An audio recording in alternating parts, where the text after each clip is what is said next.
व्यामोहतस्तदितराणि गुणाय मेने अस्मद्गुरोर्भगवतोऽस्य दैकसिन्धोः रामानुजस्य शरणं प्रपद्ये। मातापिता युवतयस्तनया विभूतिः सर्वं यदेव नियमेन धन्वयानाम् आद्यस्य न कुलपतेर्कुलाभिरामं श्रीमत्तदङ्घ्रिभणं प्रणमामि मूर्ध्ना भूतं शनश्च महदाह्वयभट्टनाथ श्रीभक्तिसारकुलशेखरयोगिवाहान् भक्तानुवेणुपरकाल यतीन्द्रमिश्रान् श्रीमत्पराङ्कुशमुनिं प्रणतोऽस्मि।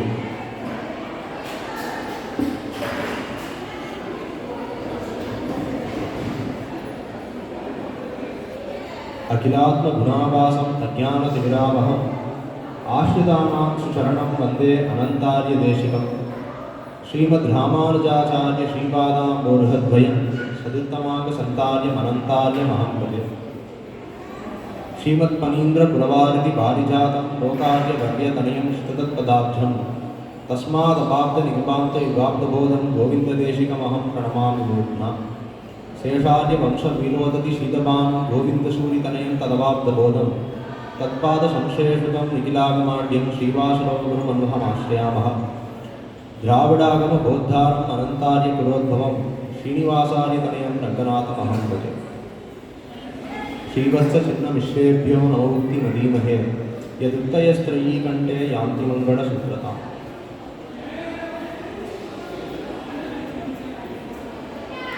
இந்த வாய்ப்பு அடியனுக்கு கிடைத்திருப்பது, அதுவும் இன்றைய தினம் பிரதிபாதிமயங்கரம் சுவாமி அவர் ஒரு வார்த்தை சொல்லி அடியனை மேலே சொல்றதுக்கான இதை கொடுத்தது பலரடியார் உங்களுடைய அப்படிங்கிற அந்த பாசுரத்தை நினைவுபடுத்துவதாக அமைந்திருக்கிறது. இது அடியன் செய்யலை, எதுவும் அதுதான் சொல்லணும். எதுவும் செய்யலை, ஏதோ எம்பெருமானுடைய கிருபையினாலேயும் ஆச்சாரியருடைய கிருபையினாலேயும் இவ்வளவு பெரிய ஒரு பாக்கியம் இன்றைக்கு நேர்ந்திருக்கிறது. அடியனுக்கு இடப்பட்டுள்ள தலைப்பு என்ன அப்படின்னா கூரத்தாழ்வானுடைய எளிமை. இதுல தலைப்பை பிரிச்சுட்டா ரொம்ப சுலபமாயிடும். இது ரொம்ப தெளிவா இருக்கே, இதுல என்ன பிரிச்சுக்க வேண்டியிருக்கு அப்படின்னா அதை பிரிச்சு பார்த்தாதான் அதுல இருக்கிற ஏற்றம் கொஞ்சம் கொஞ்சமா நல்லா புரிய ஆரம்பிக்கிறது. எளிமைனா என்ன அப்படின்னு முதல்ல தெரிஞ்சுக்கணும். சௌலபியம் அப்படிங்கிறது எளிமை. யாருக்கிட்ட சௌலபியம் இருக்கு?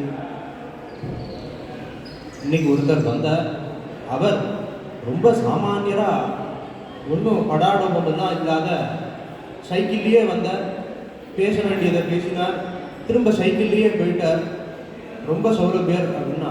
அப்படியா சுவாமி, அப்போ நிறையா அதை விட பெரிய பெரிய வாகனங்கள்லாம் வச்சுருக்காரா அப்படின்னா அதெல்லாம் இல்லை சுவாமி, அந்த சைக்கிளே அவருக்கு கிடையாது. யாரோடதையோ வாங்கிட்டு இவர் கொண்டு வந்து நம்மகிட்ட விஷயத்தை பேசிட்டு போகிறார், அவர்கிட்ட வேற ஒன்றும் கிடையாது. அப்போ எதுவுமே இல்லாதவர்கள் ரொம்ப சாமானியமாக இருக்கிறது பேர் எளிமையா அப்படின்னா அது எளிமை இல்லை. எல்லாமே இருக்கிறவர் அதை எதையும் காட்டிக்காத ரொம்ப சாமானியமாக இருக்கிறது தான் எளிமை. கிருஷ்ணாவதாரத்தில் கண்ணனுடைய ஒரு அனுபவத்தை சொல்லி ஆழ்வார் 6 மாச காலம் மயங்கி இருக்கிறார். அது என்ன அனுபவம்னா, இவன் ஸ்ரீவைகுண்டத்தில் இருக்கிறவன், எல்லா நித்தியசூரிகளாலேயும் தொழப்படுபவன். நித்தியசூரிகள்னா யாரும் சாமானியர்கள் இல்லை. நமக்கு தெரிஞ்ச அத்தனை தேவர்கள், பிரம்மன், சிவன் இவர்களுக்கெல்லாம் ரொம்ப ரொம்ப ரொம்ப ரொம்ப மேலே இருக்கிறவர்கள். முக்தர்கள், நித்தியர்கள் இவர்கள் தான் பெருமாளை ஸ்ரீவைகுண்டத்தை நித்தியப்படி சேவிக்கவே முடியும். அவர்களால் ஆராதிக்கப்படுபவனாக இந்த எம்பெருமான் ஸ்ரீவைகுண்டத்தை உட்கார்ந்துட்டு இருக்கான். இவனை விட உயர்ந்ததா ஒன்றை சொல்ல முடியாதுன்னு சொல்றதை விட இவனுக்கு சமமாக கூட இன்னொன்று சொல்லிட முடியாது அப்படிங்கிறது அவனுக்கு இருக்கிற ஏற்றம். அவ்வளவு ஏற்றம் பெற்ற ஒருவன் அவன் கிருஷ்ணாவதாரம் பண்றதுக்காக கீழே வந்திருக்கான். வந்தவன் என்னமோ தான் சுவாமிங்கிறதையே மறந்து சின்ன பிள்ளைகளோட, அது சாதாரண பிள்ளைகள், அந்த பிள்ளைகளோட ஓடுறது என்ன, ஆடுறது என்ன, அவர்களுக்கு சமமா அதுல ஒரு பிள்ளையை தோல்ல ஏற்றி தான் இன்னொரு பிள்ளை தோல்ல ஏறி வெண்ணெய் பானையை உடைக்கிறது என்ன, அந்த வெண்ணெயை சாப்பிட்றது என்ன, ஏதோ தன்னுடைய சொத்து தான் அவனுடைய சொத்து தான் இந்த ஜெகத் சர்வமும். இப்போ நாம் இருக்கிற பூலோகம்ங்கிறது 14 லோகங்களில் ஒரு லோகம், அது ஒரு அண்டத்துக்குள்ளே இருக்குது. இது போல கோடிக்கணக்கான அண்டங்களை அவன் அப்படிங்கிற நாடிக்குள்ள சிருஷ்டி பண்ணுகிறான், அப்படிங்கிற நாடிக்குள்ள அதை காக்கிறான், அப்படியே அழிக்கிறான். அவ்வளவு சொத்துக்களை உடையவன், இது போல பல மடங்கு பெரியதான ஸ்ரீவைகுண்டத்தை உடையவன். அவன் இங்க வெண்ணையை திருடினான்னு நம்ம சொல்றோம். அந்த வெண்ணையை திருடினான்னா வேணும்னே அகப்பட்டான். சாமானியமாலாம் ஒன்றும் அகப்படுறவன் இல்லை. எவ்வளவு சாமர்த்தியமாக அகப்படுவான்னா, அந்த வெண்ணையை சாப்பிடுவானா, கையிலையும் வாயிலையும் வெண்ணெய் இருந்தால் அந்த கோபிகைகள்லாம் கண்டுபிடிச்சிடுவான்னு அந்த கையில் இருக்கிற வெண்ணையை வாயில் இருக்கிற வெண்ணையெல்லாம் தொடச்சி உடம்புல வஸ்திரத்தெல்லாம் தொடச்சி விடுவாங்க. அதாவது சாமர்த்தியமாக இருக்கிறவனை போல காட்டிக்கணும், சாமர்த்தியமானவனாக இருக்கக்கூடாது, இருக்கிறவனை போல காட்டிக்கணும், அப்போ தானே மாட்டிக்க முடியும். அப்படி மெனக்கெட்டு மாட்டிக்கிட்டு யசோத இந்த பிள்ளைய பிடிச்சிட்டு போய் வரலோட கட்டி போடுறான். அதை ஆழ்வார் கொண்டாடுறார். பத்துடை அடியவருக்கு எளியவன், பிறர்களுக்கு அரிய வித்தகன். பக்தியோடு இருக்கிறவர்களுக்கு ரொம்ப எளியவனாக இருக்கான், மற்றவர்களுக்கெல்லாம் ரொம்ப அரியவர்கள். இவனுடைய எளிமை எப்படி சொல்றாருன்னா, எத்திரம் உரலினோடு இணைந்திருந்தேங்கிய எளிவே, சர்வலோக சுவாமியாக நீ இருக்க இப்படி ஒரு உரல்ல கட்டி போட்டான்னு அந்த கட்டுண்ட உரலோட அழுதுட்டு அங்கே நின்றுட்டு என்னமோ அவள் தான் உன்னை விடுவிக்கணும் அப்படிங்கிறா போல பார்த்துட்டு இருக்கே. சம்சார பந்தங்களெல்லாம் விடுவிச்சு அத்தனை பேரையும் உஜ்ஜீவிக்க வேண்டியவனான நீ இந்த கண்ணினும் சிறு தாம்பை அவிழ்த்து வெளியே போக முடியாதா? இந்த பாசுரத்தை சொல்லி அவனுடைய எளிமையை சொல்லி ஆழ்வார் 6 மாச காலம் மயங்கி இருக்கிறார். இப்போ எளிமைனா என்னங்கிறத ஒரு புரிதல் வந்திருக்கும் அப்படின்னு நினைக்கிறேன். யாருக்கும் இங்கே இருக்கிறவர்கள் யாருக்கும் நீங்கள் சொல்லி தெரிய வேண்டியதில்லை, இருந்தாலும் எனக்கு தலைப்புங்கிறதுனால அதை நினைக்கிறேன். எளிமைங்கிறது ரொம்ப ரொம்ப ரொம்ப அதிகமாக தன்னிடத்திலே இருக்கிற ஒரு குணத்தை, ஒரு செல்வத்தை, ஒரு உயர்குடி பிறப்பை அல்லது ஞானத்தை இல்லாதவராக காட்டிக்கொள்வது. அது இருந்தாலும் அதை கொண்டு தான் இவ்வளவு பெரியவன் என்று காட்டிக்கொள்ளாது இருக்கிறார். இவர் எளியவர் அப்படின்னு சொல்லப்படுகிறார்.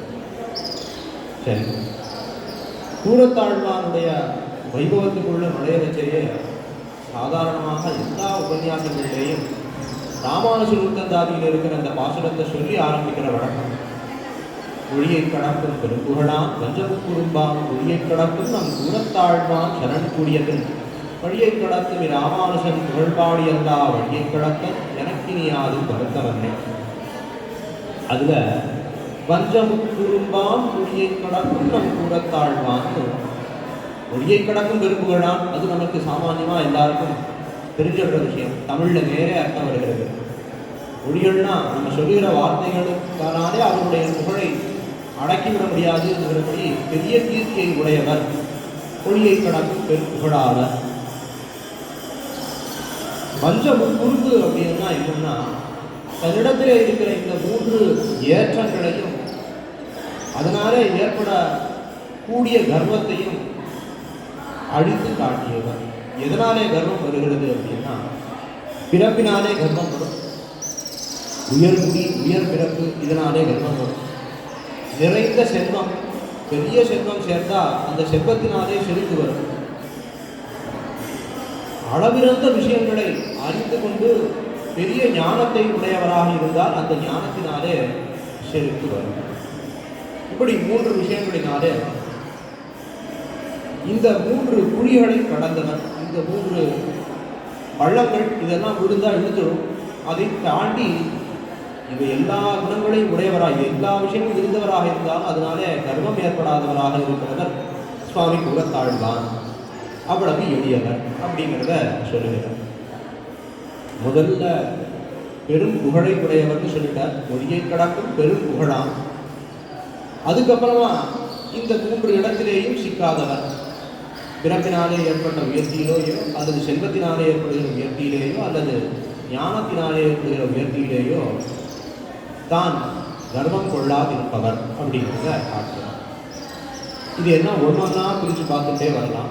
முதல்ல செல்வத்தினாலே அவருக்கு அப்படி என்ன செல்வம் இருக்கு, அவருக்கு அந்த செல்வத்தினாலே ஏன் செருக்கு உண்டாக வேண்டும், நியாயமா. ஆனால் அது ஏன் உண்டாகலை அப்படிங்கிறத பார்க்கணும். கூரத்தாழ்வான் பூரமாநகரில் அவர் தான் அந்த ஊருக்கே அரசர் அப்படிங்கிற பூரேசர் அப்படிங்கிற ஸ்தானத்திலே இருக்கிறவர். பிறப்பும் உயர்கிறது, அதையும் நினைவில் கொள்க. அப்படி இருக்கிறவர் நித்தியம் ததியாராதனை செய்வார். நித்தியம் பல சிவவைஷ்ணவர்கள் ஆயிரக்கணக்கில் வந்து அவருடைய திருமாளிகையில் இருந்து அமுது செய்து விட்டு போவார். காஞ்சிக்கு மேற்கே இருக்கிற வடக்கே இருக்கிற ஒரு திவ்ய தேசம். அவருடைய திருமாளிகை அவ்வளவு பேர் உட்கார்ந்து அமுது செய்வதற்கு தோதாக இருக்கும். அவ்வளவு பெரிய திருமாளிகை. அந்த திருமாளிகையில் இருக்கிற கதவுகள் அவ்வளவு பெரிய கதவுகள். அந்த கதவுல இருக்கிற மணிகள் அவ்வளவு ஒலி எழுப்பக்கூடிய மணிகள், நல்ல சத்தத்தை ஏற்படுத்தக்கூடிய மணிகள், அவ்வளவு கனம் பொருந்திய மணிகள். நித்தியமும் காஞ்சி தேவபெருமாளுக்கு சிவாராதனம் எல்லாம் ஆகி அவருடைய நித்திய கைங்கரியங்கள்லாம் ஆனதுக்கப்புறம் சன்னதி நடை சாத்திய பின்பு தான் கூரத்தாழ்வான் திருமாளிகை கதவுகள் சாற்றப்படும். ஒரு சமயம் பிரம்மோற்சவ காலம், அதனால திருவாராதனம் ஆகிறதுக்கு நாழி ஆகிடும். ஆனால் அதுக்குள்ளே அங்கே சுவாமி கூரத்தாழ்வான் திருமாளிகைக்கு ததியாராதனம் முடிந்து அந்த தேவேந்திர பவனமோ அந்த குபேந்திர பவனம் குபேரனுடைய பவனமோ அப்படின்னு சொல்லுகிறபடி இருக்கிற அந்த பிரம்மாண்டமான மாளிகை கதவுகள் மூடப்படுகின்றன. அதுலேருந்து வந்த ஓசையானது அத்திகிரி வரைக்கும், அதாவது தேவபெருமாள் இருக்கிற சன்னதி வரைக்கும் கேட்டிருக்கு. தேவபெருமாள் திருப்பச்சி நம்பிகள்கிட்ட இன்னும் திருவாராதனமே யாரும் அதுக்குள்ள என்ன கோபுர கதவெல்லாம் சாத்துறாளே அப்படின்னு கேட்குறாரு. அதுக்கு திருப்பச்சி நம்பிகள் சொல்றார், நம்ம தேவாலய சன்னதியினுடைய கதவுகள்லாம் சாத்தப்படலை, கூரத்தாழ்வானுடைய திருமாளிகை கதவுகள் சாற்றப்படுகின்றன. கூரேசருடைய செல்வமும் நம்மை மயக்கியது அப்படின்னு சொல்லி தேவபெருமாள் திருப்பச்சி நம்பிகள்கிட்ட கேட்குறார். அவ்வளவு பெரிய செல்வந்தர். சரி, இதை தெரிந்து கொண்டு இப்படி ஒரு விஷயம் நடந்தது, அதுக்கப்புறம் என்ன நடக்கும் தெரிஞ்சுக்கணும் இல்லையா? என்ன நடந்தது? இந்த விஷயம் சுவாமி கூரத்தாழ்வானுடைய காதுக்கு போகிறது. அவர் கேள்வி இருக்கிறார். இதை கேள்விப்பட்டு அவர் என்ன பண்ணுறார்? உடனே அத்தனையும் திறந்தோம்னு சொல்லி தேக யாத்திரைக்கு தேவையானதை மட்டும் வச்சு மற்ற செல்வங்கள் அனைத்தையும் தக்க பாத்திரத்திலே ஒப்படைத்து விட்டார். ஒப்படைத்து உடையவர் திருவடிகளே சரணம் அப்படின்னு உடையவருடைய சிஷியராக வந்து சேர்ந்தார். இப்போ அவ்வளவு செல்வம் வைத்து கொண்டிருக்கிறவர், அவ்வளவு பேருக்கு நித்தியமும் ததியாராதனம் செய்பவர், செருக்கில்லாத இருக்கிறதே பெரிய விஷயம். அப்படிப்பட்டவர் அந்த செருக்கில்லாத அவைகளை தன்னுடைய உடைமையாகவும் கருதாது தேவபெருமாள் வாக்கில் இப்படி ஒரு வார்த்தை வந்தது அப்படின்ன உடனே அத்தனை சொத்தையும் தியஜித்து அத்தனையும் கொடுத்து விட்டு உடையவர் திருவடிகளை வந்தடைந்தார். அப்புறம் உடையவர் ஸ்ரீரங்கம் கிளம்பிட்டார். காஞ்சிபுரத்திலிருந்து திருவரங்க பெருமாளையர் முத்தாந்தங்கள்லாம் நமக்கு தெரிஞ்சதே தான். அப்போ கூரத்தாழ்வான் கிளம்பி திருவரங்கம் வரணும். அவரும் வந்து உடையவரை சேர்த்து பின்னர் கூரத்தில் இருக்கிற மற்ற சொத்துக்களையும் விநியோகம் பண்ணிடுறேன் அப்படின்னு சொல்லி மறுபடியும் கூரத்துக்கு வர அங்கே எல்லா சொத்தையும் மறுபடியும் விநியோகம் பண்ணிடுறார். கூரத்தாழ்வானுடைய வாரியாளாக இருப்பவர் ஆண்டாளம்மங்கார். கூரத்தாழ்வானுடைய வைபவத்தை கூட சொல்லிடலாம், ஆனால் ஆண்டாளம்மங்காருடைய வைபவத்தை சொல்ல முடியாதுன்னு சொல்லி ஒரு விஷயம் சொல்லுவார். அப்படிப்பட்ட மங்கார் அவா ஒரு பொன் பட்டு அதில் தான் கூரத்தாழ்வான் அமுது செய்வார்னு சொல்லி அந்த பட்டில் மட்டும் கையில் எடுத்துட்டு வரா. காடு வழியாக மதுராந்தகம் வர, மதுராந்தகம் வழியாக காடு வழியாக வந்து ஸ்ரீரங்கம் வரணும். அப்படி வர்ற வழியில் அவர் எதையோ தயங்கி வந்துட்டு இருக்கா. மடியில் கனம் இல்லையே, எதுக்கு பயப்படணும் வழியில் அப்படின்னு கேட்குறச்சே, இந்த மாதிரி இந்த ஒரு பொன் பட்டில் மட்டும் பத்திரமாக வச்சுட்டு இருக்கேன், அதனால தான் இப்படி தயங்கி வர வேண்டியிருக்குன்னா அந்த பொன்வட்டில் வாங்கி வீசி எரிஞ்சுட்டாரான் காட்டுக்கு. பொன்வட்டில் தனையிருந்த பொருளுடைமை அப்படின்னு ஒரு அதிகாரமே இருக்கு அவருடைய வைபவம். அவ்வளவு சாமானியமாக அந்த ஸ்வர்ணத்தை வீசி விட்டார். அந்த சொத்து அவருக்கு ஒரு பொருட்டாகவே இருந்ததில்லை, அதனால அவருக்கு அந்த எளிமை வந்தது. அடுத்தது ஞானம். பிரதிவாதி பயங்கர மன்னகராஜ சுவாமி அவருக்கு அறிமுகம் தேவையில்லை அந்த சுவாமிக்கு. அந்த சுவாமி ஒரு வார்த்தை சொல்லுவார், உடையவர் அவதரிக்காவிடும் இந்த சம்பிரதாயமானது கூறத்தாழ்வான் சம்பிரதாயம் தான், எம்பெருமானார் சம்பிரதாயம் கூறத்தாழ்வான் சம்பிரதாயம். அந்த அளவுக்கு ஏற்றத்தை கூடையது. இன்னும் எத்தனை ஆச்சாரியர்கள் அவதரித்தாலும் கூறத்தாழ்வானுடைய வைபவத்தை ஒத்தவராக ஒருத்தர் அவதரிக்க முடியுமான்னா முடியாது. கூறத்தாழ்வானே மறுபடியும் அவதரிச்சார்னாலும் முன்னர் ஒரு சமயத்தில் அவர் அவதரித்து எம்பெருமானார் சிஷியராக காட்டி கொடுத்தாரு, அந்த வைபவத்தை உடையவராக இப்ப வந்த கூறத்தாழ்வான் இருப்பாரான்னு தெரியல அப்படின்னு அவ்வளவு விசேஷத்தை சொல்றார். நித்தியானுசந்தானமாக ஸ்ரீ வைஷ்ணவர்கள் காலையில குரு பரம்பரை அனுசந்திக்கணும்.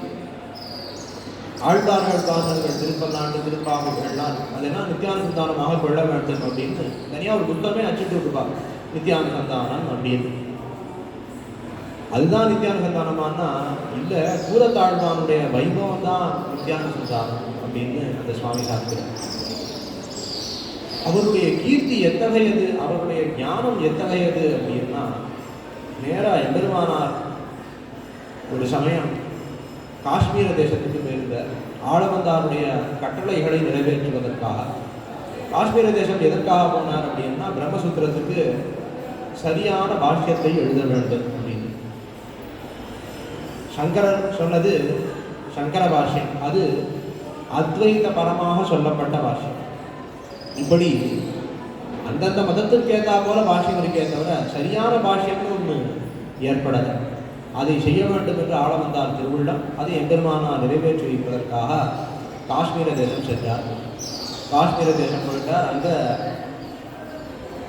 அந்த போதாயன விருத்தி அப்படிங்கிற அந்த கிரந்தம் அதை வாங்கி கொஞ்சம் பிரித்து பார்த்துட்டு மற்றதை வச்சுட்டு சயனிச்சுக்கிறார் அன்னைக்கு. அதுக்குள்ளே அங்கே அத்வைதிகள்லாம் அந்த ஊர் அரசன்ட்ட சொல்லி இப்படி கொடுத்துட்டா போதாயன விருத்தியை எம்பெருமானார், அதாவது இந்த ராமானுஜர் அப்படி ஒரு வியாக்கியானம் எழுதக்கூடாது, அதனால அந்த போதாயன விருத்தியை அவரிடத்திலிருந்து பறித்து விட வேண்டும் அப்படின்னு சொல்லி அடுத்த நாள் போதாயன விருத்தி எம்பெருமானார்கிட்டேருந்து போயிடுது. இப்படி போயிடுத்து இதுவே என்ன பண்ண போறான்னு தெரியலையே, ஆளவந்தாருடைய அந்த கட்டளையை பூர்த்தி செய்யும் பாக்கியம் நமக்கு இல்லாத போய்விடுவோம் அப்படின்னு அவர் யோசிக்கிறச்ச கூறத்தாழ்வான் ரொம்ப வினயத்தோடு விண்ணப்பிக்கிறார். அப்படியே அதை ஒரு தடவை பூர்த்தியாக படித்து மனப்பாடம் பண்ணி வச்சுட்டேன், அதனால இதை வச்சுட்டு நம்ம பாஷ்யம் பண்ணிட முடியும் அப்படின்னு சொல்லி சொல்கிறேன். எவ்வளவு ஒரு சமர்த்தராக ஞானமுடையவராக இருந்தால் ஒரு கிரந்தத்தை எடுத்து ஒரு இரவு ராத்திரி ஆச்சாரியன் தூங்குறவரை கூட இருந்திருக்கார். எம்பெருமானார் ஒன்றும் அப்படி நான் 10 மணிக்கு தூங்கி 8 மணிக்கு எழுந்துக்கிறவர் இல்லை, 9 மணிக்காக எழுந்துக்கிறார். அந்த ஒரு இரவுக்குள்ள அவ்வளவு விஷயங்களையும் படித்து மனனம் செய்திருக்கிறார். படித்து புரிஞ்சுக்கிறதே பெரிய விஷயமே. படித்து மனனம் பண்ணுறதுங்கிறது அவ்வளவு சாமானியமா அப்படின்னா நிச்சயமாக இல்லை. அவ்வளவு கிரகண சக்தியை உடையவர், அவ்வளவு விரைவில் அவ்வளவு விஷயங்களை தன்னுடைய ஹிருதயத்திலே தேக்கி வைத்து கொள்ளக்கூடிய ஒரு ஆற்றலை உடையவராக இருந்திருக்கிறார் அந்த சுவாமி. அதுக்கு மேலே ஒரு சான்று வேணும் அப்படின்னா எம்பெருமானார் வார்த்தை தான். எம்பெருமானார் ஸ்ரீபாஷம் எழுத ஆரம்பிக்கிறச்ச கூறத்தாழ்வான்ட்ட சொல்றார், நான் சொல்ல நீ எழுது, உனக்கு ஏதாவது ஒரு இடத்துல இது உகப்பில்லை இது சரியில்லைன்னு தோணிக்குன்னா எழுதுறத நிறுத்திவிடு. எம்பெருமானார் நான் சொல்றது சரியில்லைன்னா நீ எழுதாதே அப்படின்னு ஒருத்தரிடத்துல சொன்னதுக்கு அப்புறமும் அவர் ஒரு இடத்துல எழுதுறதை நிறுத்தினார். அப்படின்னா எம்பெருமானார் அவருடைய ஞானத்தை காட்டுகிறார். கூறத்தாழ்வானுடைய ஞானமானது எவ்வளவு பெரியது, எவ்வளவு உயர்ந்தது அப்படிங்கிறத அவர் அந்த இடத்த காட்டுறார். அதே போல நிறுத்தி விடுறார். அதுக்கப்புறம் எம்பெருமானாருக்கு அந்த காலத்தில் இருந்த கோபத்தினால வெளியே போயிடும் அப்படிங்கிறார். 1 மாத காலம் மடத்தினுடைய வாசல்லையே உபவாசம் இருக்கார் கூறத்தாழ்வான். நான் இங்கேயும் போக மாட்டேன், இங்கே தான் இருக்கேன் அப்படின்னு. அப்புறம் எம்பெருமானார் மறுபடியும் கூப்பிட்டு சரி அப்படின்னு கேட்கிறச்ச அவர்கிட்ட வினயத்தோடு விண்ணப்பிக்கிறார். ஆத்மாவினுடைய லட்சணம் என்ன அப்படிங்கிற விசாரம் வர பகுதிகளில் அவர் ஞானானந்தமயம்னு சொல்றச்ச ஞாத்திருத்வே சதி சேஷத்துவம் அப்படிங்கிறத காட்டி கொடுக்கும். அப்படி கூறத்தாழ்வான் எம்பெருமானார் ஸ்ரீபாஷ்யம் எழுதுவதற்கு கூட உடலிருந்து கைங்கரியம் செய்தவர். அவ்வளவுதானா? வேற ஏதாவது உண்டா அப்படின்னா பஞ்சஸ்தவங்கள் அருளியவை. எம்பெருமானார் சோழ சக்கரவர்த்தியினுடைய உபதிரவத்தினாலே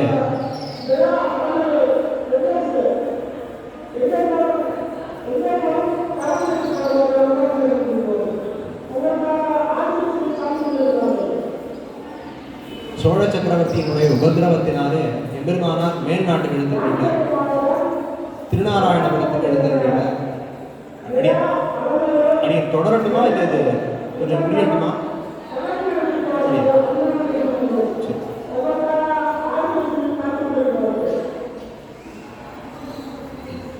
எம்பெருமானார் மேல் நாட்டுக்கு எழுந்தருளிட்டார். அப்ப சுவாமி கூரத்தாள் தான் பெரிய நம்பிகளோட தான் இந்த சோழனுடைய அரசவைக்கு செல்கிறார். அங்க சோழ அரசவைக்கு போய் அவனுக்கு ஹிதோபதேசங்கள் நிறைய பண்றார். என்னென்னமோ சொல்றார் அவனுக்கு. இப்படியெல்லாம் நீ நினைக்கிறா போல நீ தவறாக புரிந்து கொண்டிருக்கிறாய். சிவன் உயர்ந்த தெய்வம் இல்லை அப்படின்னு. நான் உயர்ந்திருந்தாதில ரொம்ப அழகான ஒரு பாசனம். திருமழிசை ஆழ்வார் நாராயண பரத்வத்தை எல்லா இடத்தையும் காட்டியவர். வாளை உரையிலிடாதவர் அப்படின்னு அவருக்கு அழகான ஒரு திருநாமம் உண்டு. அவர் குறை கொண்ட நான்முகன் குண்டிகை நீர் பெய்து மறை கொண்ட மந்திரத்தால் வாழ்த்தி கரை கொண்ட கண்டத்தான் சென்னினே ஏற கழுவினான் அண்டத்தான் சேவடியை யாங்கு அப்படின்னு ஒரு பாசனம் பண்ணியிருக்கார் நான்கு இருந்தாதில. அந்த பாசனத்தினுடைய அர்த்தம் என்ன அப்படின்னா, எம்பெருமான் திருவிக்கிரமாவதாரம் எடுக்கிறான். எம்பெருமானுடைய திருவடி பிரம்மலோகம் சத்தியலோகம் வரைக்கும் போகிறது. எம்பெருமானுடைய திருவடிகளை பார்த்த அந்த பிரம்மன் தன்னுடைய கமண்டல ஜலத்தை எம்பெருமானுடைய திருவடிகளிலே சேர்க்கிறான். அந்த தீர்த்தமானது கங்கை. அதை சிவன் தன்னுடைய சிரசிலே தரிக்கிறான். இப்ப யார் இந்த பரதெய்வம்? காலை நீட்டியவனா, காலை கழுவியவனா, கழுவிய ஸ்ரீபாதித்தத்தை தலையிலே தரித்தவனா? நல்ல பதில் வருது. காலை நீட்டியவன் தான் பரதெய்வம். பூரேஷ விஜயம் அப்படின்னு கூரத்தாழ்வான் எப்படி அந்த சோழ சக்கரவர்த்தியின் இடத்திலே நாராயணன் தான் பரபிரம்மங்கிறத ஸ்தாபித்தார் அப்படிங்கிறது ரொம்ப அழகான ஒரு கிரந்தம் இருக்கிறது. அப்படியெல்லாம் சொல்லி பார்த்தோம். அவனுக்கு எவ்வளவு எட்டுமோ அவ்வளவுதான் எட்டும். அருவியில எவ்வளவு தண்ணி கொட்டினாலும் பாத்திரம் ஓட்டையா இருந்தா ஒன்றும் நிற்காது. அதுபோல அந்த அரசன் ஒன்றையும் கேட்கிறவனாக இல்லை. அதுக்கப்புறம் மேலே நடந்த சித்தாந்தங்கள்லாம் எல்லாரும் தெரிஞ்சதே. எம்பெருமானார் தரிசனத்துக்காக தன்னுடைய தரிசனத்தை இழந்தவர் சுவாமி கூரத்தாழ்வான்.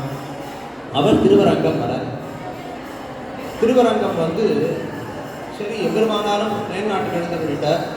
இந்த குறைகள்லாம் நீங்கி மறுபடியும் எம்பெருமானார் ஸ்ரீரங்கம் வரணும்னு இந்த பெரிய பெருமாள் இடத்திலே பிரார்த்திப்போம்னு வர்றச்சே பரிபீடத்தின்கிட்ட நின்று சேவிச்சுட்டு மேல நாழிகேட்டான் வாசலுக்குள்ள நுழையணும். அப்ப காவலர்கள் அவரை தடுத்துட்டான். அவரை தடுத்த உடனே சொல்றா, எம்பெருமானாரோட சம்பந்தப்பட்ட யாரையும் உள்ளே அனுமதிப்பதாக இல்லை. அங்கேருந்து ஒருத்தர் இவர் சுவாமி இவர் பெரிய வித்வான், ரொம்ப நிறைய விஷயம் தெரிந்தவர், பெரிய ஞானவான், நிறைய ஆத்ம குணங்கள் உடையவர், இவரை மட்டுமாவது அனுமதியுங்கள் அப்படின்னு சொல்லி அந்த காவலாளி கிட்ட சொல்றாங்க. காவலாளி அதை கேட்டு சரி யோசிக்கிறேன், இல்லை விடறேன், இல்லை விடமாட்டேன்னு எதுவும் சொல்லவே இல்லை. அதுக்குள்ள கூரத்தாழ்வான் அங்கிருந்து கிளம்பி இப்படி வெளியே வந்துட்டார். தன்னுடைய ஒரு ஞானத்தினாலேயோ தன்னுடைய ஒரு ஆத்ம குணத்தினாலேயோ எம்பெருமானை சேவிக்க வேண்டும் அவர் என்று ஆசைப்படவே இல்லை. அவர் ராமானுஜ சம்பந்தத்தை ஒழித்து தன்னுடைய ஆத்ம குணத்தினாலே தன்னுடைய ஞானத்தினாலே இந்த பெரிய பெருமாளை சேவிக்கணும்னா எனக்கு இந்த பெரிய பெருமாளே வேண்டாம், அவர் இருக்கிறபடி இருக்கட்டும்னு தான் கிளம்பி திருமாலின் சோலை அழகர் சன்னதிக்கு கிளம்புகிறார். அழகர் சன்னதிக்கு போகிற வழியில் ஸ்ரீவைகுண்டஸ்தமம், ஸ்ரீவைகுண்டத்தில் ஸ்ரீமன் நாராயணன் தன்னுடைய விபூதிகளோடு எப்படி எழுந்தருளி இருக்கிறான், செல்வங்களோடு எப்படி கைங்கரியங்களோடு எப்படி இருக்கிறாங்கிறதெல்லாம் ரொம்ப அழகாக 100 பாசனங்களில் தெரிவிக்கிறார். மேலே அதிமானுஷஸ்தமம் அப்படின்னா இந்த அதிமானுஷஸ்தமத்தில் மற்ற அவதாரங்கள்லாம் சுருக்கமாக சொல்லி ராமகிருஷ்ண அவதாரங்களை ரொம்ப விரிவாக சுவாமி அருளி இருக்கிறார். நல்ல கவிதை புனைவதிலே வித்வான்களாக இருக்கக்கூடியவர்கள் அதிமானுஷ ஸ்தவத்துக்கு ஒத்த ஒரு ஸ்தவமோ அல்லது ஒரு ஸ்தோத்திரமோ அல்லது ஒரு கவியோ இருக்கவே முடியாது அப்படின்னு தீர்மானமாக சொல்லும்படியாக ரொம்ப உயர்த்தியை உடையது அந்த அதிமானுஷ ஸ்தவம். அதே ஸ்தவத்தை ஏற்கிறார். அப்புறம் திருமார்கன் சோலை அழகர் சொல்லுகிறார். அங்கே சுந்தரபாகுஸ்தவம்னு சொல்லி அழகர் விஷயமாக ஒரு ஸ்தவத்தை ஏற்றுகிறார். அப்புறம் அங்கிருந்து திரும்ப இந்த சோழன் மாண்டான் அப்படிங்கிறத கேள்வியுற்று திருவரங்கம் வருகிறார்.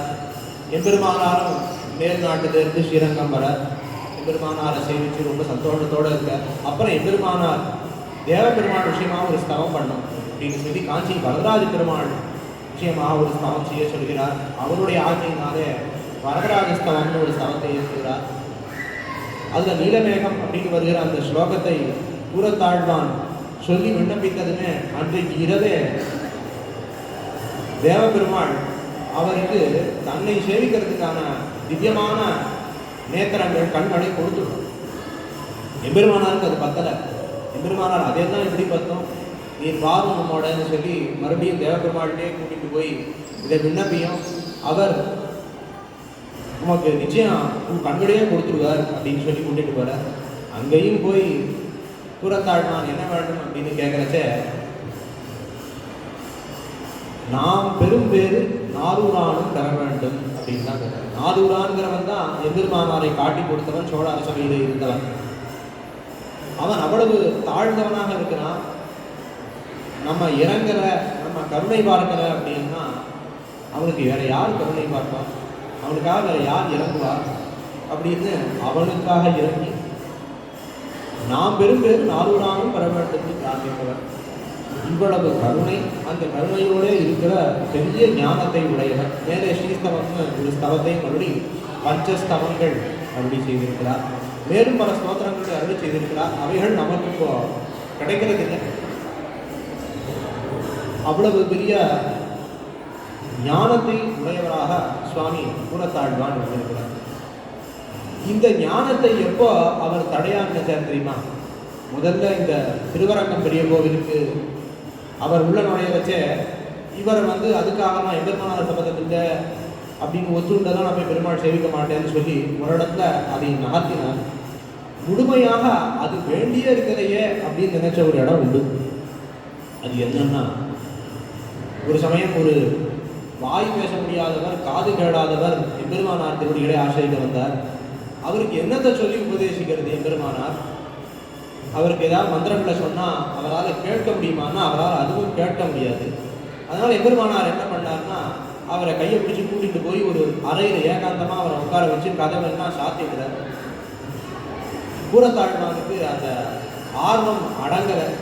எந்த வழியான உபதேசம் நடக்க போகிறதுன்னு சொல்லி அவர் சாவித்வாரம் வழியாக அதை சேவிக்கிறார், அங்கே உள்ள என்ன நடக்கிறது. அப்போ எம்பெருமானார் தன்னுடைய திருவடி நிலைகளை நேராக அந்த ஸ்ரீவைஷ்ணவருடைய தலையிலே வைக்கிறார். அதை பார்த்த உடனே கூறத்தாழ்வான் இப்படி இவ்வளோ விஷயங்களையும் தெரிஞ்சு வச்சுட்டு பேச தெரிஞ்சு என்ன பண்ணி என்ன பயன்?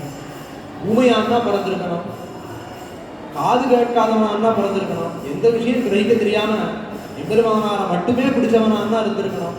அப்போ கிடைச்சிருக்கும் இந்த பாக்கியம். திருவடிகள் எம்பெருமானார் திருவடிகளை நேர தன்னுடைய தலையிலே எம்பெருமானாரே வைக்கிற அந்த பாக்கியமானது இப்படி இருந்தான்னா கிடைச்சிருக்கும். அதையெல்லாம் விட்டுட்டு ஏதோ அதை படித்தவன் இதை படித்தவன் எம்பெருமானாரிடத்திலே வருவதற்கு முன்னவே சாஸ்திரங்கள் அத்தனையும் நிர்தேசித்தவர் சுவாமி கூறத்தாழ்வான். அவர் இங்கே திருவாய்மொழி முதலான அத்தனை அருளிச்செயலுக்கும் வியாக்கியானம் செய்யக்கூடிய பெரும் ஆற்றலை உடையவராக இருந்தார். எம்பெருமானார் கூறத்தாழ்வான் திருவாய்மொழி வியாக்கியானம் சொல்லி அதை தான் கேட்கணும்னு ஆசைப்பட்டார். அது கூறத்தாழ்வான் ஒத்துக்கல, எளியவராச்சேன். ஒரு சமயம் இவர் கேட்டுட்டார், சரி சொல்லுவோம் அப்படின்னு ஒரு இது இல்லாத ஆச்சாரியன் சிஷ்யன் அப்படிங்கிறத சொல்லி அடியன் சொல்வதாக இல்லைன்னு சொல்ல, எம்பெருமானார் தன்னுடைய சிஷ்ய கோஷ்டி அத்தனை பேரும் முதலியாண்டார் தொடக்கமாக அத்தனை பேரும் கூறத்தாழ்வான் இடத்திலே திருவாய்மொழி காலக்ஷேபம் கேட்க வேண்டும். அதை கேட்டுட்டு எம்பெருமானார் இடத்திலே அவர் சொன்னதை சொல்ல வேண்டும் அப்படிங்கிற அளவுக்கு அருளி செயலாக இருக்கட்டும். குரேஷ விஜயத்தையும் வேதங்களோ புராணங்களோ இதிகாசங்களோ இல்லை உபனிஷத்துக்களோ தெரியாத ஒருத்தர் நாராயணன் தான் பரபிரம்மன்னு ஸ்தாபிக்க முடியாது. அப்போ உபய வேதங்கள் திராவிட வேதமாக இருக்கட்டும், சம்ஸ்கிருத வேதமாக இருக்கட்டும், அதனுடைய அங்கங்களாக இருக்கட்டும், அத்தனையும் அறிந்தவர் சுவாமி கூறத்தாழ்வான். அவ்வளவு ஞானத்தை உடையவர்னு ஒருத்தரை சொல்றதே நமக்கு எவ்வளவு கௌரவமா இருக்கு. அந்த சுவாமியினுடைய சன்னதி இங்கேயே இருந்து அவர் நாம சேவிக்கப்படுகிறோங்கிறதே எவ்வளவு கௌரவமா இருக்கு. அந்த சுவாமி அது எதுவுமே வேண்டாம், அது எல்லாம் இருக்கிறதுனால இப்படி ஒரு பாக்கியத்தை இழந்துட்டேன்னு, அது எல்லாம் வச்சுட்டு என்ன பயணம் கண்டேன்? இந்த ஊமையாக இருக்கிறவர், காது கேளாதவராக இருக்கிறவர், எம்பெருமானாருடைய திருவடிகளை தானே அப்படியே எம்பெருமானாரே பாதிக்கிறாரே தலையில, அப்படிப்பட்டவராக இருந்திருக்கணும் அப்படின்னு நினைக்கக்கூடிய எளிமையை உடையவர். தன்னுடைய ஞானத்தினாலேயோ தன்னுடைய செல்வத்தினாலேயோ பிறந்த உயர் குடியினாலேயோ எந்த இடத்திலேயும் அகங்காரம் இல்லாதவராக அவர் எழுந்தள்ளியிருந்தவர். அந்த சுவாமியுடைய இந்த மேன்மையை எம்பெருமானார் காட்டுகிற ஒரு இடம் உண்டு. இந்த சோழ அரசனானவன் ரொம்ப தொந்தரவு பண்ணிட்டு இருக்கிற காலத்திலேயே இந்த விஷ்ணு ஆலயங்கள்லாம் போய் விஷ்ணு பிரதிநிதிகளுடைய அந்த சாமித்தியத்தெல்லாம் குறைத்து விடணும் அப்படின்னு பார்க்கிறான். இதை எம்பெருமானார் கேள்வி விடுகிறார்.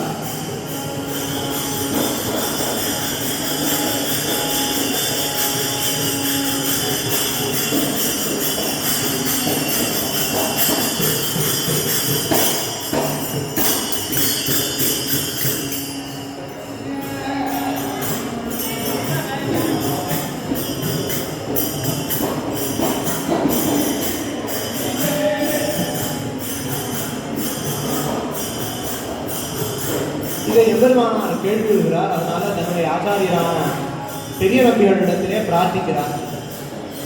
சுவாமி, இப்படி ஒரு அவஸ்தை இருக்கிறது, ஒரு நிலை இருக்கிறது, இந்த வேளையிலே ஸ்ரீரங்கத்தை ரட்சிக்க மாட்டேன், என்ன செய்வது அப்படின்னு கேட்கிறச்ச பெரிய நம்பிகள் சொல்றார், இந்த பெரிய கோவில சுற்றி பிரதட்சணமா மதுரை உட்கடி ஒரு பிரதட்சணம் வரேன், அடியார் கூட ஒருத்தர் வரணும், ஒருத்தர் பின்னாடி தான் போறேன் அப்படிங்கிற எண்ணம் இல்லாதவராக நிழலை போல பின்னாடி வரணும். ஒருத்தர் பின்னாடி போறான்னா எப்படி சுவாமி? ஒரு ஆச்சாரிய சுவாமி போயிட்டு இருக்க, அவர் பின்னாடி நான் போறேன், அந்த நினைப்பு இல்லாத எப்படி ஒருத்தர் போக முடியும் அப்படின்னா நிழலை போல போகணுமா? அந்த அளவுக்கு எளிமை வேணும். அப்படி ஒருத்தரை அனுப்புவோம் அப்படிங்கிற எம்பெருமானாருக்கு தெரியும். ஆனா எம்பெருமானார் தான் சொல்வதை விட தன்னுடைய ஆச்சாரியர் சொல்ல வேண்டும் அப்படின்னு ஆசைப்பட்டு, அப்படியா யாருன்னு பார்த்து நீரே கூட்டிட்டு போவோங்க அப்படிங்கிற. இல்லை, அதை விட இப்போ தெரியாது, அப்படி யாரும் இங்கே இருக்கிறா போல தெரியலையே, யாராவது தான் கூட்டிட்டு போவோங்கிற. அப்ப உடனே நம்ம கூறத்தாழ்வார் இருக்கிறாரு அப்படின்னு பெரிய நம்பிகளுடைய செல்வாக்கிலேயே அந்த வார்த்தையை வரவேற்கிறார்.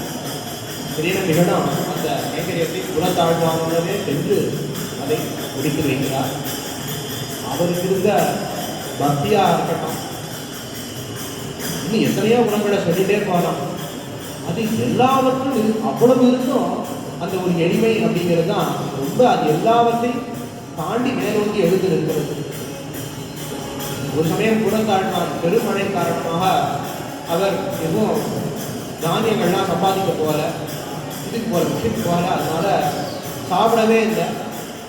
இன்னைக்கு ஊதும் சோறு பருகி திருப்பத்திலே எல்லாம் கண்ணன் அவர் இருந்துட்டார். அப்போ அரவண மகிஷத்தை கேட்ட உடனே ஆண்டாள கேட்டா, உங்களுடைய அடியவரிப்படி பட்டினியா இருக்காரு, நீர் என்ன நன்னா குலாவி குலாவி உண்ணுகிறீங்களோ அமுது செய்கிறீங்களோ அப்படின்னு ஒரு வார்த்தை கேட்டார். இந்த வார்த்தையை கேட்ட உடனே பெருமாள் அரவணை அப்படியே இவருக்கு அனுப்பிவிட்டார் கூறத்தாழ்வானுடைய மாளிகைக்கு. அதுலேருந்து 2 திரளை மட்டும் தான் தனக்கும் தன்னுடைய வகையாளமாக எடுத்துக்கொண்டு மற்றவற்றை திரும்ப அனுப்பிவிட்டார். அதனுடைய பிரசாதமாக அவதரித்தவரே பட்டர்கள், பராசர பட்டர், வேதவியாச பட்டர். எம்பெருமானார் ஆளவந்தாருக்கிட்ட கட்டளைகள், ஆளவந்தார் எம்பெருமானாருக்கிட்ட கட்டளைகள் 3மே கூறத்தாழ்வான் வழியாக தான் நிறைவேறியிருக்கிறது. திருவாய்மொழி வியாக்கியானமாக இருக்கட்டும், பிரம்மசூத்திர பாக்கியமாக இருக்கட்டும், பராசர வேதவியாசர் அந்த திருநாமங்களை விடுதலாக இருக்கும். அவருடைய குமாரன் இருந்தாங்க எடுத்துக்க, வேற ஒருத்தருக்கு தானே கூறத்தாழ்வானுடைய திருக்குமாரன் இருந்தானே இந்த பராசரருக்கும் வேதவியாசருக்கும் திருநாமத்தை இட்டார். அதனால தான் பிரதிவாதி வைக்கிறதுக்கு அவங்க சொல்லியிருக்கிறார். உடனே சொன்னதுதான் எம்பெருமானார் இந்த என்ன இது கூறத்தாழ்வான் சம்பிரதாயம், எம்பெருமானாரே அத்தனையும் கூறத்தாழ்வான் அப்படின்னு தான் பண்ணியிருக்கிறார். அவ்வளவு உயர்ந்தவர் தன்னுடைய ஆச்சாரியரான எம்பெருமானார் சம்பந்தம் இல்லாத வேற ஒரு தன்னுடைய ஞானத்தினாலேயோ ஆத்ம குணத்தினாலேயோ பெரிய பெருமாள் சேவை வேண்டாம் அப்படின்னு சொன்னார்.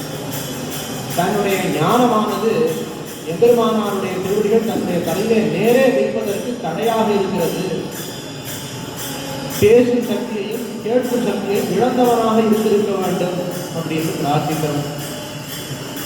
இங்கேதான் சுவாமியினுடைய எளிமை ரொம்ப ரொம்ப ரொம்ப ரொம்ப உயர்த்தி சொல்லப்படுகிறது, உயர்த்தி காட்டப்படுகிறது. அவருடைய வைபவமானது சொல்லி தடை கட்ட முடியாத ஒன்று. இன்னும் ஒரு மணி நேரம் 1/2 மணி நேரம் சொன்னாலும் அந்த வைபவங்களுக்கு முடிய போகிறதில்லை. அவருடைய எளிமையையும் ஒரு எல்லை நிலம் வகுத்து இது வரைக்கும் அவருடைய எளிமை இருக்கிறது, இதுக்கு மேலே இல்லைங்கிற ஒரு எல்லையையும் காட்ட முடியாததாக இருக்கிறது. சுவாமி பராசரப்பட்டர் ஸ்ரீரங்கநாச்சியார் சேர்த்து சொன்னச்சே, அவ்வளவு நாட்டுகளுடைய ஆதிசேஷனும் உங்களுடைய வைபவங்களை சொல்ல முடியாது அப்படின்னு சொல்லியிருக்கேன். சுவாமி குரத்தாழ்வான் தானே ஸ்ரீஸ்தவத்தை சொல்றச்சே, யாராலையும் உங்களுடைய வைபவத்தை சொல்ல முடியாது, ஆனாலும் நான் சொல்ல துணிகிறேன் அப்படின்னு சொல்லி ஒரு விஷயத்தை சொல்றார். அது என்னன்னா, ஒரு தாழ்ந்த ஜீவன், ஒரு ஜீவன், அந்த ஜீவனுடைய பெயரை சொல்றது கூட நமக்கு தயக்கம் இருக்கிறது. அந்த ஜீவனை சொல்லி அந்த ஜீவன் தன்னுடைய தாகத்தை ஆற்றுவதற்காக கங்கையில போய் அந்த நீரை அருந்தினா அது தீர்த்த சாட்டு வச்சதுனால கங்கைக்கு ஒரு தாழ்ச்சி வர போறது இல்லை. அந்த ஜீவன் சாட்டதுனால அதுக்கும் தாக சாந்தி ஏற்படுகிறது. அதை போல சுவாமி கூடத்தாழ்வான் ஸ்ரீரங்கநாச்சியாரே, உங்களுக்கு ஸ்தோத்திரமே பண்ண முடியாது, உங்க ஸ்தோத்திரமே பண்ண முடியாது. ஸ்தோத்திரம்னா எப்படி பண்ணணும்?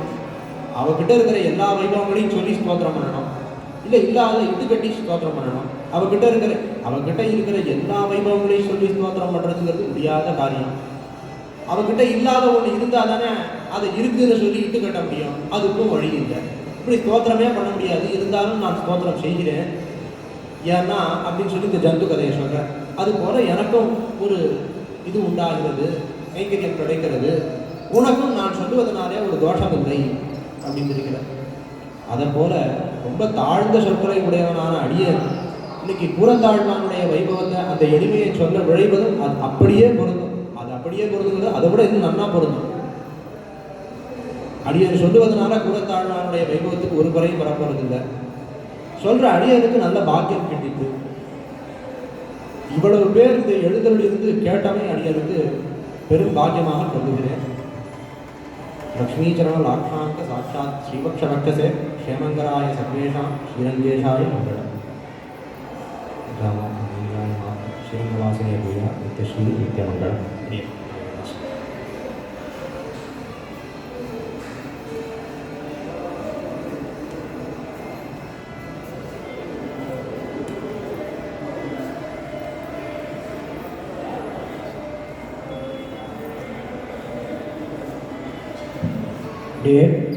நாளை ரவிவாதி பயணம் காஞ்சிபுரத்திலிருந்து